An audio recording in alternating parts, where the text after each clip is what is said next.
Once upon a time, in a large community, lived three friends, Adiz, Amara, and Chidinma. Chidinma was the only child of an old widow. This widow was popularly known as Maman because she loved things done beautifully. Maman had raised her daughter, Chidinma, to be respectful and kind to people. Adiz, on the other hand, was the most beautiful among the three friends and the only daughter of Chief Okonkwo, one of the richest men in their community. Because of the friendship Chief Okonkwo and the king shared, Adiz was betrothed to the Prince Chima from childhood.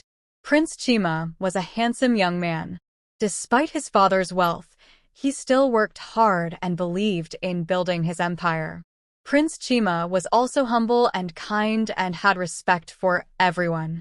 When Prince Chima was told about his betrothed Adiz, he accepted her and loved her because she was not just beautiful but also very funny.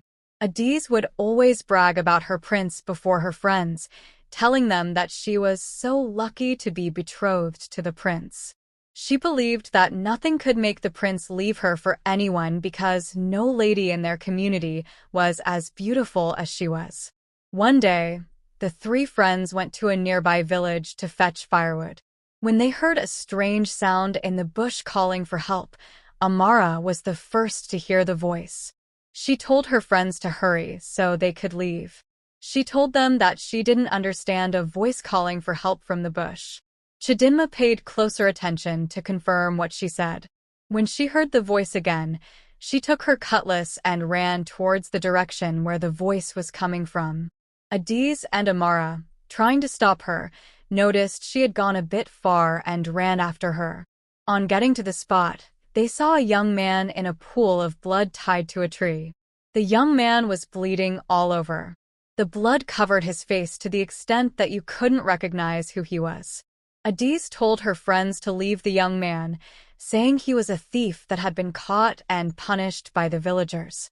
Chidinma, on the other hand, refused to leave the young man in that condition. She pleaded for them to help her untie the young man at least. But they refused and decided to leave her there with the young man. The young man was signaling to Adiz in refusal to what she said, thinking she could recognize him, but she didn't. Amara, on their way home, told Adiz that the man in the bush acted as if he knew her. But Adiz rejected it, saying that considering her beauty, any man would act to have known her just for her attention. When the two girls reached home, they saw Chidinma's mother on the way. She was surprised not to have seen her daughter with them, so she quickly asked them, "Where is my daughter Chidinma, your friend?" They lied to her, saying that she followed one man who seemed like a criminal from the neighboring village.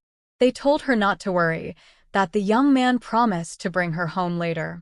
Maman, knowing her daughter so well, knew they were lying, so she went out in search of her daughter Chidinma. Because she was the one that described the bush to her daughter, she knew where to find her. It was difficult for Chidinma to carry the young man alone, so she backed the young man for some distance and then supported him to walk for some distance. This was taking longer than she could imagine. She cried, but still did not want to leave the stranger in the bush. Walking through the bush, Chidinma saw something she never expected to see. Her mother's signal, 3 leaf branches kept as letter N, as she wouldn't like to shout her name in the bush. When she saw the signal, she noticed her mother had come looking for her, so she called her in their sign tone. Her mother later met them and helped her carry the stranger home. Because her mother was a herbalist, she helped to take care of the stranger's wound. To their greatest surprise, after cleaning the stranger, behold, he was the prince, Prince Chima. Chidinma and her mother were surprised, at the same time, scared of what the king would do to them if he found out. But the prince pleaded for them to hide him in their house until he was fully recovered and ready to get back at his enemies. Chidinma took the responsibility of taking care of the prince, keeping him company. She made sure he didn't lack anything they could provide. As time went on, the prince began to show affection towards Chidinma. When she noticed that the prince was beginning to like her, she became afraid for her friend, so she asked the prince if he could remember anything that happened in the bush. She asked, hoping that he would not remember. The prince pretended not to remember, so she told the prince that she was not the one who saved him, that a friend of hers did, but begged them to help take care of him. The prince asked her who the person was, and she told him that it was his betrothed, Ezinne, that saved him. The prince looked at her surprisingly, trying to figure out why she would lie to him. Meanwhile, no one had ever bothered to look for the prince, because according to the king, his father, he went to his maternal side and would come back in 2 months' time. Later, Chidinma's friends, Amara and Ezinne, paid her a visit, because since she saved the prince, she had not gotten the chance to see them. Amara, on seeing her, asked her about her criminal husband, while Ezinne asked her whether her stranger rewarded her. Chidinma kept quiet while the other girls were talking. They made fun of her, laughing at her. She didn't say anything, rather, she asked Ezinne the last time she saw the prince. She lied to them, telling them that the prince always comes from his maternal side to visit her, and they spend quality time together. She went ahead to tell them that she even saw the prince yesterday. Chidinma did not say anything. Rather, she smiled, and then she told Ezinne that she made the stranger believe that she was the one that saved him, and he requested to see her. Ezinne got annoyed and warned her never to mention her name before a criminal again. She begged them to wait and see the stranger, but they refused. Meanwhile, the prince was inside, hearing everything they said. Later, Chidinma told them that the stranger was the prince of their land. She told Ezinne, "Your Prince Chima, he was kidnapped the same day on his way to his maternal place." Then, the prince came outside immediately.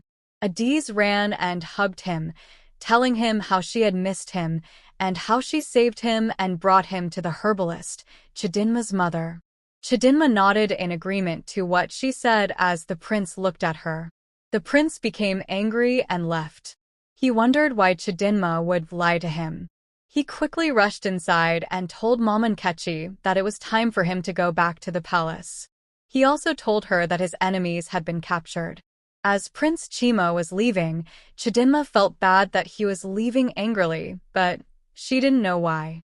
So, she quickly ran to him and asked him why he was leaving all of a sudden, but he didn't say anything. Rather, he asked her to go back. Days after Prince Chima returned to the palace, his father, the king, told him that it was time for him to go and marry his betrothed, Ezinne, as they agreed before he traveled. The prince asked his father that every heir in their kingdom is usually presented with different maidens to choose from during marriage. Why then will his own case be different? His father told him that he already had a lover, so there was no need for such a gathering again. But Prince Chima insisted that the same thing should be done in his case too. The king rejected his request, but Chifa Konkwo, his in-law-to-be, told the king to allow him to do as he wished. After all, he already knew who to choose, and my daughter would love it to prove to other ladies that the prince would always choose her over them, he added. The king granted the prince's request, since his in-law had no issue with the idea. The news spread all over the village, and every maiden was busy purchasing adorable outfits and necklaces to make them look different and charming to the prince. Amara also had bought the best outfits of the time. She so much believed luck could shine on her. Chidinma, on the other hand, was not paying attention to the whole preparation. She believed she had no chance, as Ezinne was more beautiful than her. While Chidinma was doing her house chores, her mother Mama Nkechi called her, asking why she was not bothered about the maiden's dance for the prince. Mama Nkechi told Chidinma that the prince loved her and might be doing this to get the chance to choose her. Chidinma said to her mother that she liked the prince too, but he was already chosen for her friend, and she wouldn't like to come in between them. Then, her mother told her that whatever Ezinne had with the prince had been annulled the moment the king accepted the ladies' contest for the prince. Chidinma still did not want to participate in the contest. Later in the day, the prince came to their house to see Mamankechi, but Chidinma was not at home. He told Mamankechi that he would want to see Chidinma during the maidens contest, that she should tell her. When Chidinma returned and her mother told her what the prince said, she couldn't sleep that night. She began to imagine what the prince had in mind to have sent for her. The day came, and the whole place was packed with different maidens dancing for the prince to make his choice. Chidinma reluctantly came to the venue with her friends. The king was seated with other chiefs watching their beautiful maidens dance, while Chief Okonkwo sat in front, praising his daughter Adiz. The prince was just watching the maidens with no interest. When the dance came to an end, he asked the king for permission to present the special person he wanted. The king granted him permission. The prince then stood up and walked towards the maidens. Everyone was silent, waiting to hear the name of the prince's chosen one. He walked past Adiz and Amara and stopped in front of Chidinma.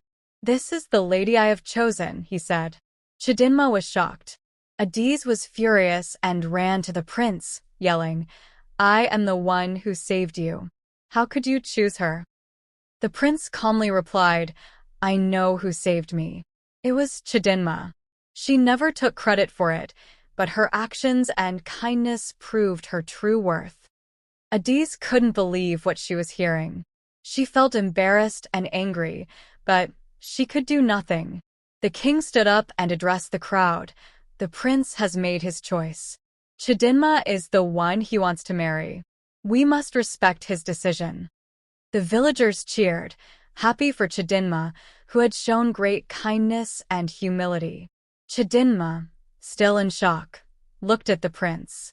He smiled and said, "Thank you for saving my life and for being true to yourself. I choose you because of your heart, not just your beauty." As the days passed, preparations for the wedding began. The village was filled with excitement.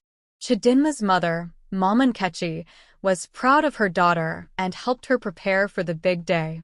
On the wedding day, the village was beautifully decorated. Everyone gathered to celebrate the union of Prince Chima and Chidinma.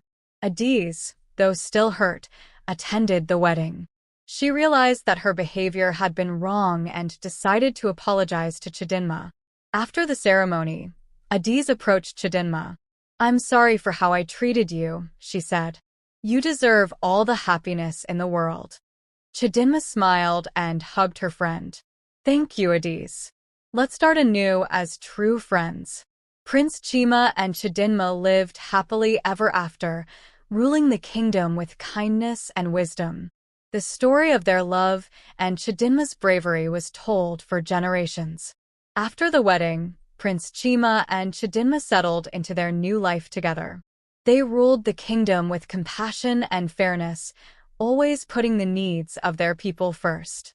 Chidinma became beloved by the villagers for her kindness and wisdom. One day, a neighboring kingdom sent an invitation to a grand festival celebrating their harvest.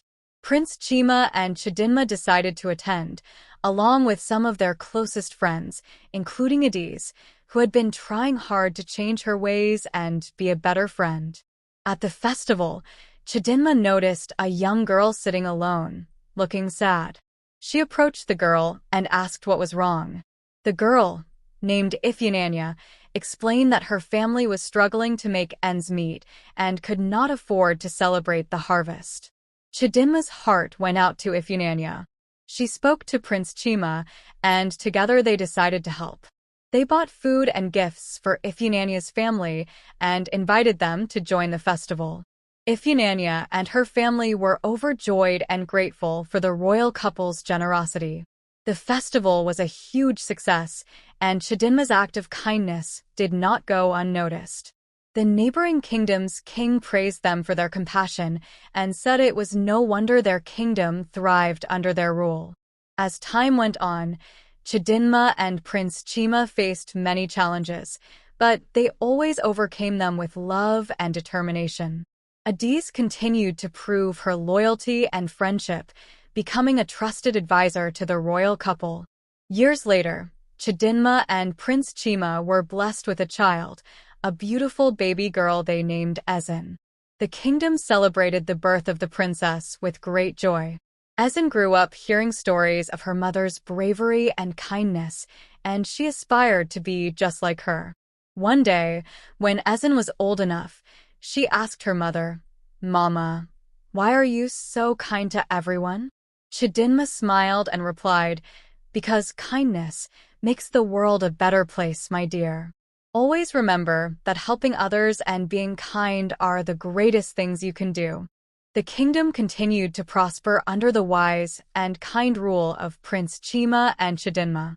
Their story was told for generations, inspiring many to lead lives of compassion and integrity.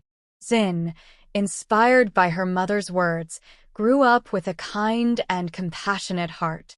She loved helping others and always stood up for what was right. One day, while exploring the kingdom, she came across a young boy named Kelechi, who was sitting alone by the river, looking sad. Ezinne approached him and asked, "Why are you so sad, Kelechi?" Kelechi looked up and sighed. "My family is very poor. We don't have enough food to eat, and my father is very sick. I don't know how to help them." Ezinne's heart ached for Kelechi. She decided to help him, just as her mother had helped so many others. She took Kelechi to the palace and asked her parents for help. Prince Chima and Chidinma listened to Kelechi's story with compassion. They immediately sent for the royal doctor to treat Kelechi's father and provided food and resources to his family. Kelechi was overjoyed and thanked Ezinne and her family for their kindness. As time passed, Kelechi's father recovered, and their family's situation improved. Kelechi became a close friend of Ezinne, and together, they helped many others in the kingdom. Their friendship grew stronger, and they became known as the kindest duo in the land. One day, a terrible drought struck the kingdom. The crops withered, and the rivers dried up. The people were worried about their future. Ezinne and Kelechi knew they had to do something to help their people. They gathered a group of friends and set out on a journey to find water. They traveled for days, facing many challenges along the way. They climbed mountains, crossed deserts, and braved the wild forests. Their determination and courage kept them going. Finally, they discovered a hidden valley filled with lush greenery and a crystal-clear lake. They knew they had found the solution to their kingdom's problem. They filled their containers with water and hurried back to the kingdom. When they returned, they shared the water with everyone, and the people rejoiced. Prince Chima and Chidinma were proud of their daughter and her friends for their bravery and selflessness. The kingdom celebrated their return, and the drought soon ended. Ezinne and Kelechi's adventure taught the people the importance of working together and never giving up, no matter how tough the situation. The kingdom continued to flourish under the wise and kind leadership of Prince Chima, Chidinma, and their brave daughter, Ezinne. For important moral lessons, you can learn from this story. Kindness is rewarded. Chidinma's kind heart and willingness to help others, even when it was difficult, led to her being chosen by the prince and beloved by all. Humility is a virtue. Despite being the true hero, Chidinma never bragged about her good deeds. Her humility made her even more admirable. True beauty lies within. Prince Chima chose Chidinma not just for her outer beauty, but for her inner goodness. True beauty is more than skin deep. Honesty and integrity matter. Chidinma's honesty and integrity stood out, while Adi's lies and arrogance led to her downfall. Being truthful and sincere is always the best path.